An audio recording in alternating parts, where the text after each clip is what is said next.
Welcome into another episode from the Critics Collective on the Dad Panther, writer, streamer, content creator, master of none, and we're talking Tyler Perry's Sistas. Came out 2019. You can watch it on BET Plus.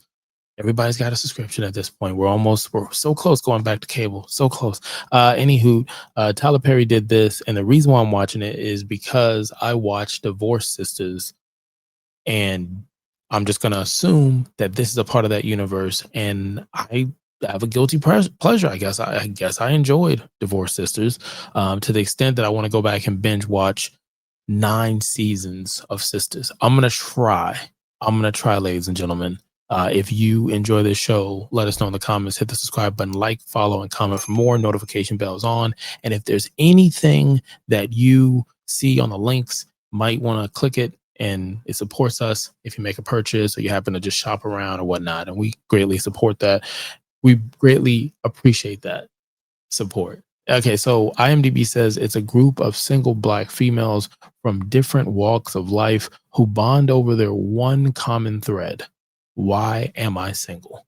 That's a fair assessment. If I could answer it on my own personality, my own opinion, I like to think a lot of people go and find that special someone and they're like, why am I single? Why am I alone? Because you found a good person and you let that person go. You fucked up and let them go, or you didn't know and they left, and then you like, I want to get the old thing back, and it doesn't work out that way. And it's a lot. There's guys that are realizing it for their partner. There's women realizing it. And I think that's the secret that we're all trying to figure out. Now, for this show, I have watched Girlfriends, the sitcom. I have enjoyed Living Single. I've enjoyed Insecure. So trying to, gauge it. I just looked at it as it's Tyler Perry's title on it. I watch really anything that has Tyler Perry's attachment to it. And so let's just see how this goes. Now, I did take hella notes on this because I'm like, this is 9 fucking episodes. Okay. 9 seasons. Sorry. 9 seasons, and it's still going on. So first off, motherfucking bravo to Tyler Perry. Bravo to whoever's directing, producing, show running, holding up a boom mic, catering, the makeup, fashion, whoever's doing whatever. I just want to say 9 seasons. Bravo. I don't know necessarily if I can call this soap opera just yet because I'm just jumping into it, but bravo. Over 190 episodes. That's crazy. So big ups to that. So with that being said, let's jump into it. I'm just gonna go with a quick rundown, I guess, of the notes that I have from each character that I put together, and then I'll maybe more detail, but nothing spoiler. So you don't have to worry about anything, nothing spoiler. You have Andy. Andy is a sharp, she's a lawyer. She's a boss, right? And she starts seeing a guy named Gary, who says he is separated. And so Andy has to deal with trust and what she's gonna get out of it. Now, Andy is a boss, right? She's a divorce lawyer. She's, I think, the only Black one there at her firm. But she's on point. She knows what she's doing. The thing that I picked up from Andy is she's a boss with her titties out. Listen respectfully. Her titties out. And she dresses in a very provocative outfits as a lawyer. And hey, do you love yours? I just, is that a character thing? Is that a character flaw? I'm first impressions are big, and those are big. I'm not mad at it. I ain't mad at it. I'm just trying to figure out the character. But what it seems like is she could be a hypocrite. I'm not going to spoil anything, but she's a divorce attorney doing some Gary, who gets introduced, I don't trust Gary. There's certain people I'm like, hey, maybe. There's something about Gary. I can't put my finger on it, but there's something about Gary. Karen is a salon owner who's dealing with situations of betrayal and identity.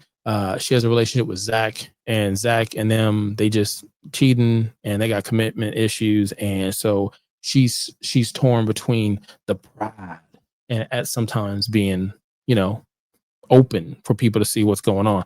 With Karen, she has an off and on relationship with Zach. It's like this old school, high school love. Out of all the women here, this relationship feels more not organic, more relatable. That's the word I want to use. More relatable to I think a lot of the viewers, whether you're in a relationship or not. I think you'll gravitate towards the. It feels like a real love for that.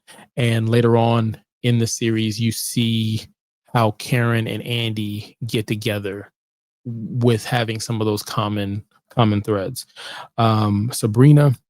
Sabrina measured. She takes a risk on a new romance with someone named Calvin, and questions a lot about Calvin's. Well, the joke, I guess, on this is ATL. You know, if you're from ATL, you've been here, you know, and you see some stuff on TikTok, you may understand what they're saying when they say that. So keep that in mind. Danny is fucking hilarious to me right now. Danny is my favorite character. I'm trying not to have a favorite, but I can't help it with Danny. I just feel like I'm the jokester. A lot of times when I go out, I'm the person that's constantly talking, and so Danny is saying what we're saying to the television screen. 100%. There's no apologies, no fucks given. Danny gonna say some shit. So if you don't want her to know something, put it out there, then don't fucking tell Danny. Also, the thing that's interesting, and again, it doesn't spoil anything.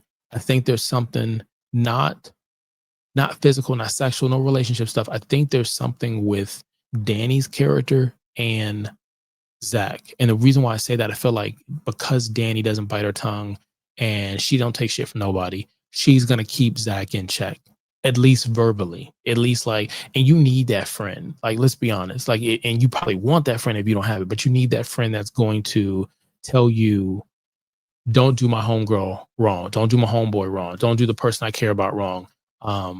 Make sure you got your shit together. And Zach is another character, even though he's not one of the sisters. I think similar to Divorced Sisters, you're gonna see, or at least I'll see, a cast of supporting guys, maybe, where they're just as important to drive the story. So I'll say Zach. Zach clearly there's something that's going on, obviously with him and Karen, but also with him and Danny on the friendship level, held accountable. Zach is another male character. I haven't found a stand-up character yet on the male side. So take it for what you want. But Zach's character allows you to see the idea or some ideas from men. I do not agree with this that Zach's doing. I just want to tell you right now. So you're not in the chat, you're not in the comments saying, No, I'm just telling you right now. I feel like season 2 for a lot of these characters are gonna change, but I feel like Zach is one of those. He's gonna get it. Ooh, I don't know. Let me stop playing. But I do like his view as a guy that's in there. Now there's a guy named Maurice. Maurice got that tea. Maurice has that tea. Maurice also is going to be your connection to a lot of funny moments with him and Zach separately. But Maurice is going to bring the conversation of the I don't want to say it respectfully. If you have a coworker that's gay, you have a friend that's gay, you have someone where you don't necessarily understand other people's sexualities, right? He is going to be that talking point that is going to be unapologetic and be out there. And I really enjoyed his character and his growth. I mean, you don't see a lot of it, but I enjoyed him on screen because, much like Zach, it's a different viewpoint to the main conversation, which is these sisters. I'm trying to think, am I missing anything else? No. If I would go into the Sabrina part that I mentioned before, I feel like with Sabrina, she wants love, but she doesn't like what love looks like. So, like, you may be looking for the one, right? If you get the one, but it doesn't look like you want it to look, that may make you hesitant in whatever it is you're doing. And it just seems like some people like, I know what I'm looking for. I don't want any of that. I want the outside package, and I'm still questioning why I'm not getting what I'm getting in my life. So take that for whatever you want, but it is time for us to rate this. So go back and check what I did with Divorced Sisters, brand new on this show for this year. But this came out 2019, season 1, and we rate from a 0 to a 5. So keep that in mind what I rated the brand new one, but we're going back, way back on the way back. Hit the subscribe button, like, follow, and comment for more. Now, for this one, I'll go in really briefly with my highs and lows so you can have a understand, because I know I said a bunch of stuff. It's the first episode or first season. I'm trying to learn these characters and this world they placed us in. The lows was the makeup, the fashion, the lighting. These are beautiful Black women. And if you watch season 1, you're like, man, they're beautiful. I don't know what you're talking about. If you look at the fashion, the lighting, the makeup, this will be elevated, and I'm hoping it is. And what am I going off of? What ridiculous? Who am I? I'm going off the fact that I just saw Divorced Sisters, and so I see where the level is. And probably at some point, it happens in a show, especially a show going 9 seasons. It's going to get better on those aspects. The other low would be the acting, and I think the same thing I said with Divorced Sisters. There's too many lulls in here where I'm waiting for the actor to connect, almost like a video game in a way, where I'm waiting for them to interact, say the right word, get in the character, and then the emotion will go, which sometimes takes away from the idea of the scene. The stuff that's good, the cast. I'm enjoying the cast. It's a beautiful looking cast, men, women, everybody included. Beautiful cast. I'm enjoying the music, the B-roll, seeing some parts of Atlanta as I'm from Atlanta.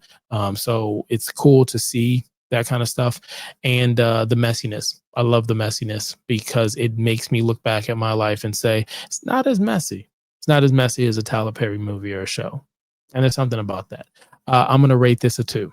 And it's a 2. Like I said, the biggest thing is the acting thing. If you elevate some of those other things, there's some really good characters. I'm just curious. There's some ones I can't trust, but I feel like I really can't be honest. I feel like I can't trust nobody on this fucking show except for Danny. I don't know why. I feel like even if Danny was like, hey, I'm like, what's up? How you doing, Danny? We still doing dinner? She's like, I cheated on you. Damn. I appreciate the honesty, Danny. I really do. I really do. I didn't trust you so much, but I know that if you did, you would. The rest of them, I don't trust them for shit. So let's see season 2 and see how I feel about that. But I am enjoying the show. I will continue on this ride. So you could have been anywhere in the world and you chose to be here, and I greatly appreciate that. Until next time, kalika-lika-lao.